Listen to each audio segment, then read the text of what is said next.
अस्सलामुअलैकुम, मेरा नाम है गुलाम अब्बास और आप देख रहे हैं अब्बास केमिस्ट्री। आज बेसिक केमिस्ट्री में हम इफ़ेक्टिव न्यूक्लियर चार्ज को पढ़ेंगे। कल की वीडियो लेक्चर में हमने शील्डिंग इफ़ेक्ट या स्क्रीनिंग इफ़ेक्ट और कैलकुलेशन ऑफ सिग्मा मतलब शील्डिंग कांस्टेंट की कैलकुलेशंस को सीखा था।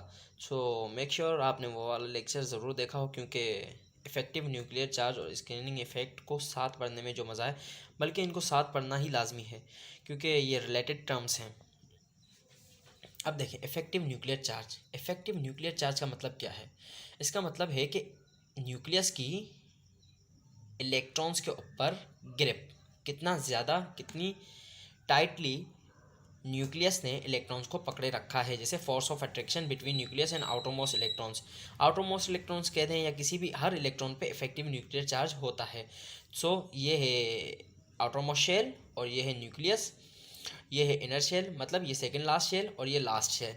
अच्छा, अब हम आते हैं कि ये डिनोटेड बाय जेड मतलब इफ़ेक्टिव न्यूक्लियर चार्ज को हम जेड से जाहिर करते हैं और इसका जो फॉर्मूला होता है। अब देखें, एक बात को याद रखिएगा, पहले जल्दी जल्दी में ये भूल ना जाएं कि इफ़ेक्टिव न्यूक्लियर चार्ज उस फोर्स को कहते हैं जो कि न्यूक्लियस अपने इलेक्ट्रॉन्स पर लगाता है।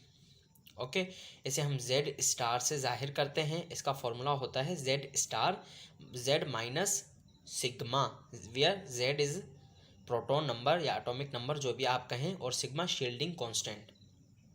ओके, शील्डिंग कांस्टेंट निकालना मैंने कल की वीडियो में सिखा दिया था। अब हम इस बात पे आते हैं कि इफ़ेक्टिव न्यूक्लियर चार्ज। मेरा एक सवाल है कि जितना इफेक्टिव न्यूक्लियर चार्ज इस इलेक्ट्रॉन पे होगा उतना ही इस इलेक्ट्रॉन पे भी इतना है, मतलब सब इलेक्ट्रॉन्स पर बराबर इफेक्टिव न्यूक्लियर चार्ज होगा। लेकिन जल्दी जल्दी में इसका जवाब मैं देता चलूँ कि नहीं, ऐसा नहीं है। क्योंकि कल के वीडियो लेक्चर में हमने पढ़ा था कि ये जो इलेक्ट्रॉन हैं ये आपस में, मतलब ये सेकेंड लास्ट शेल वाले इलेक्ट्रॉन और ये लास्ट शेल, ये जो सेकेंड लास्ट वाले इलेक्ट्रॉन्स होते हैं ये इन लास्ट शेल वाले इलेक्ट्रॉन्स पर एक फोर्स लगाते हैं जिसे हम स्क्रीनिंग इफेक्ट कहते हैं। ये जो न्यूक्लियस की ये आगे स्क्रीन बन जाती है इलेक्ट्रॉन्स की, इसी वजह से इसे हम स्क्रीनिंग इफेक्ट कहते हैं। अच्छा, तो ये जो फोर्स लग जाती है स्क्रीनिंग इफेक्ट वाली, इस वजह से न्यूक्लियर का जो इफेक्टिव न्यूक्लियर चार्ज होता है ना, वो इफेक्टिव हो जाता है इस इलेक्ट्रॉन की वजह से। क्योंकि ये इलेक्ट्रॉन्स, ये न्यूक्लियस इस इलेक्ट्रॉन को अटैक कर रहा है, इसको भी अट्रैक्ट कर रहा है, लेकिन ये इलेक्ट्रॉन इस इलेक्ट्रॉन को रिपेल भी कर रहा है, जिसकी वजह से जो फोर्स इस इलेक्ट्रॉन पे लग जाती है वो न्यूक्लियस की इस इलेक्ट्रॉन पर नहीं लग सकती। क्योंकि इस इलेक्ट्रॉन पर दो फोर्सेस लग रही, एक तो ये रिपल्जन फोर्स, एक ये अट्रैक्शन फोर्स। लेकिन इस इलेक्ट्रॉन पर इफेक्टिव न्यूक्लियर चार्ज इस वजह से ज़्यादा है कि इस पर सिर्फ effective nuclear charge force of attraction ही लग रही है। ओके, इसको फाइन हम कैसे करते हैं, जेड माइनस सिग्मा। अब हम इसकी एक एग्जाम्पल देख लेते हैं। Nitrogen atomic number 7, proton number 7, जो भी आप कहते हैं, इसकी इलेक्ट्रॉनिक कन्फिग्रेशन है 1s2 2s2 2p3। ओके, अब इसका प्रोटॉन नंबर 7 और सिग्मा की वैल्यू है 3.1।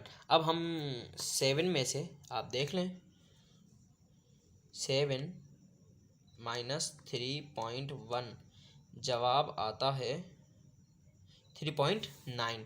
सो इधर भी जवाब 3.9 आया है। ओके, और हम इसकी एक दो और भी एग्जांपल देख लेते हैं जी। तो ये लिथियम का हम effective nuclear charge Z star मालूम करेंगे तो जेड माइनस सिग्मा इसका फॉर्मूला है। जेड मतलब प्रोटॉन नंबर, लिथियम का प्रोटॉन नंबर है 3 और सिग्मा की वैल्यू हमने कल निकालना सीखी थी 1.7। तो इसी वजह से ये जेड स्टार की वैल्यू जो आएगी वो 1.3 आएगी। तो मतलब effective nuclear charge of lithium क्या है, मतलब